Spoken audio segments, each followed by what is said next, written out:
This is the Viltrox 85mm 1.8 lens for the Canon RF mount. Now a while back they had sent us a 35mm 1.8 lens for the Nikon Z mount. Bill did a review of that. I'll put the link at the end here. And he really liked it. It's a really nice lens. He's been using it. And now they sent us this one also to keep and to review. So they sent us this lens. And as we do on this channel here, we don't review anything unless we actually use it. So it's not in the box anymore. It's sitting right here. I've been using it. I like it. And I'm going to tell you why. So first thing that I'm excited about is the fact that there aren't many high quality lenses, third-party lenses for the Canon RF mount. There really aren't a lot of high quality, at least prime lenses for the Canon RF mount made by Canon. So I'm waiting for the third parties, Sigma, Tamron, and now Viltrox, to get in the game and get some high quality RF primes for Canon. So I was really excited to get this, to get it out of the box and to try it out. What I love about these long, wide prime lenses is, look at that. I love that huge, wide open lens. You can see right through it. Right out of the box, this is a really well-built quality lens. It has a nice finish. It kind of has like a Zeiss look to it in the finish and coloring. But take a little bit of a closer look here. You can see it's got a nice manual focus ring here, which you're not going to need the manual focus ring. I'm just going to let you know that right now. It's got the autofocus on-off switch here. It's got all the contacts and everything for the Canon RF mount, so everything is autofocus. It all works very nicely. And it's got a 72mm front filter thread, which is nice because it's not too huge. If you want to get some filters for this, you're not going to have to spend a lot of money to do that. But it's a really nice lens. As you can see, it looks nice, it feels nice. It doesn't feel cheap, it doesn't look cheap. I've been using Canon EF and Canon RF lenses. The RF lenses are really nice, well built. This is kind of on par with that. It feels really nice in my hand, not too heavy, but solid. Now, before I go any further, just let you know, down in the description below, you can check the link where you can purchase this. You can look at it online. Purchasing options down below, and it's, I think, $399. Which is a really nice price point for a nice quality lens like this. For a third party, that's just about right for a 1.8 lens. Probably a little bit cheaper than what like a Sigma or Tamron alternative would be, and much, much cheaper than the Canon equivalent. But cheaper in terms of price, not in terms of quality. Like I said, it feels really nice. It's a high quality look to it. Feels great, and it fits and feels really nice on my Canon R5. The balance is really nice. It doesn't feel like, some lenses are too light and it almost feels like there's nothing there. It feels a little weird. Some lenses are too heavy and it's, kind of you have to hold it like this instead. It feels like it's always pulling forward. It's a really nice balance on the R5. It would be even nicer, I think, on a slightly smaller, maybe like an RP. Would be really nice on that one also, or an R6. But it feels really nice on the R5 and looks nice. And it's nice to actually have a lens that isn't, a huge heavy lens, which is mostly what I have between the 50mm 1.2 and the 70 to 200 2.8 big heavy lenses. It's nice to have a nice lens like this, nice wide aperture lens like this that's really not heavy. Oh, and I almost forgot to mention, it comes with a lens hood, which is really nice for a $400 lens.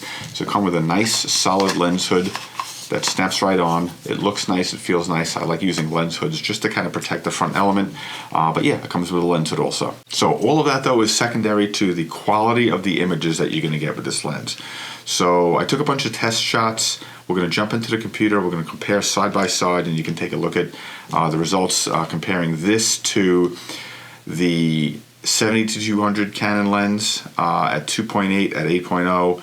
The Canon 50mm 1.2 wide open along with this, and the Canon 50mm 1.8 compared to this 85mm 1.8, both wide open. So you can just kind of see quality-wise how it compares to those other lenses. But I'm going to tell you right out, I've been using it for a while now. I really like it. Focusing is really fast and accurate.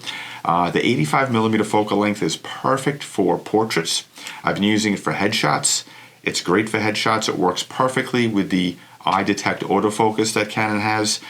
Or don't really have to think about focusing in situations like that. It's great. I can just kind of frame it, get the lighting right, and the autofocus with this is really nice and fast, just as fast as the Canon RF lenses, and accurate all the time. But let's jump into the computer and take a look at the comparison side by side. Okay, this is wide open at 1.8, comparing the Viltrox 85 on the left to the Canon 50mm 1.8 on the right. You can see the framing is a little different just because of the different focal lengths, and obviously the Viltrox is going to have a nicer, softer, more out of focus background because it's a longer focal length, even though they have the same aperture. So definitely advantage to the Viltrox in that situation just because it's a longer lens. But zooming all the way in here, you can see really both of them are very sharp. The Viltrox on the left does a really nice job. Sharpness, contrast, and everything looks really nice. The colors overall here look really nice on both ends, so the Viltrox really does a nice job here. And then this shot here is comparing the Viltrox on the left to the Canon 70-200 at about 85mm on the right, both at f2.8. You can see very similar as far as the background blur, very nice on both. The image looks really nice on both of these. So that's just an idea side by side what those two look like. Let's take one more lens. So this is comparing on the left the Viltrox 85mm at 1.8 versus the Canon RF 50mm 1.2 at 1.8. Now the Canon 50mm is to me one of the best lenses in the world. So this might not be a fair comparison, but I mean, just looking at this like this, they look very similar. So let's drill all the way in and see what it looks like close up. And you can see maybe a slight advantage to the Canon on the right, but not enough to make a difference. The image on the left, the Viltrox, looks really nice close up. And when zoomed back to a full image, you really can't tell much of a difference. So let's check the bokeh and background blur on some of these. On the left is the Viltrox 85 1.8 at 2.8, and on the right is the 70-200 Canon 2.8 zoom at 2.8. You can see very similar background blur here. The only difference really on the Viltrox, you have a little bit of a pointed shape, like a hexagonal shape, like a stop sign on these on some of these highlights here, which is a little bit more smoother on the Canon, but the Canon has a little bit more of a football shape to it, while the Viltrox are rounder. So really not much of a difference here. A little bit of an advantage to the Canon, but again, that's a $2,000+ lens versus this nice Viltrox lens, which gives you really nice out of focus highlights here. And the other advantage to the Viltrox, now remember this is at 2.8, if I switch this one instead to 1.8, you can see how much nicer it is wide open at 1.8 compared to the 2.8 lens on the right. So that's the advantage that this lens gives you, being the prime lens. You can open it up even more to 1.8, gives you a much nicer background.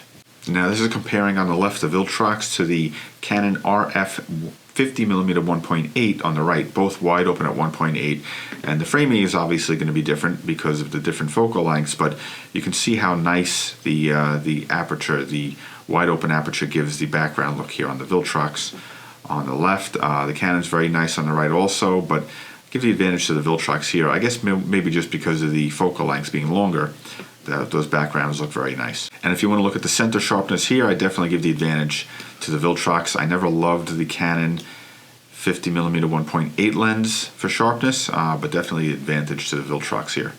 And we'll give it the old bookshelf test here. The Viltrox on the left stepped down to f8 versus the Canon 70-200 at 85mm stopped down to f8 also.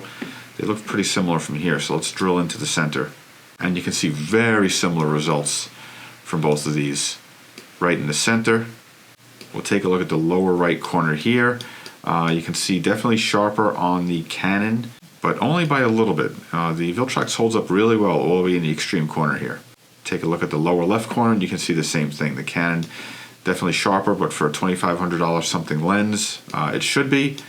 And the Viltrox really holds up nicely. Remember, you're going to be using this lens mostly for portrait stuff, and you don't necessarily need those corners to be super sharp. Here's a headshot I did with the Viltrox just the other day at f8, and zoom all the way in here and you can see how unbelievably sharp it is right in the center here. So you definitely can't go wrong using this lens for things like portraits and headshots. So all in all, I gotta say I really like this lens. Viltrox has made a couple of really good products recently, between the 35mm 1.8 for the Nikon Z and this one here, the 85mm 1.8 for the Canon RF. It's really nice to have a high quality, inexpensive third-party lens for the Canon RF. I'm going to be using this a lot more going forward, especially for the portrait work that I do and headshots. This is going to really be, it's going to get a lot of use. So I'm happy they sent it to me. I'm going to definitely use it. And I would highly recommend, if you're looking at something like this for portraits, something in between the 50 and 135 range, and you want to be able to shoot really shallow depth of field, wide open shots. A lens like this is going to give you that really nice shallow depth of field, and at $400, it's a really nice price point. So check it out. Again, check the description down below. You're going to see a link to where you can look at purchasing options and more information about the lens. I'll put links here at the end to the review that Bill did of the Viltrox 35mm 1.8 for the Nikon Z, and something else you might be interested in also. So thanks a lot for watching, and we'll see you next time.